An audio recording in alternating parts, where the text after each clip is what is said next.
এতিয়া সিদ্ধাৰ্থক লৈ যোৱা হ'ল ইয়াতে অৰ্চিড বিল্ডিং এই বিল্ডিঙৰ পৰা এইখন আল্ট্ৰাব্ৰাছ পুলিচ প্ৰশাসনে আহি পেলাই সিদ্ধাৰ্থক লৈ গ'ল। এ হ'ল আমাৰ অসম চৰকাৰ, আমাৰ ভাৰত চৰকাৰ, এয়াই আমাৰ অসম চৰকাৰ, এয়াই আমাৰ ভাৰত চৰকাৰ, অসম চৰকাৰ। এতিয়া সিদ্ধাৰ্থক লৈ যোৱা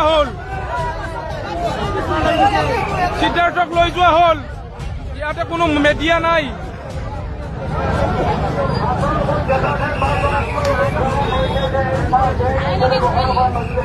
ইয়াৰে ভিতৰত সিদ্ধাৰ্থক লৈ গুচি গ'ল, গাড়ীখন চাব নিদিলে। এইখন পুলিচ প্ৰশাসনৰ গাড়ী বাছ আহি পেলাই ফ্লেটৰ ভিতৰত গৈ পেলাই আকৌ এতিয়া ৰিটাৰ্ণ লৈ গৈ আছে। পুলিচ আমাক পাব্লিক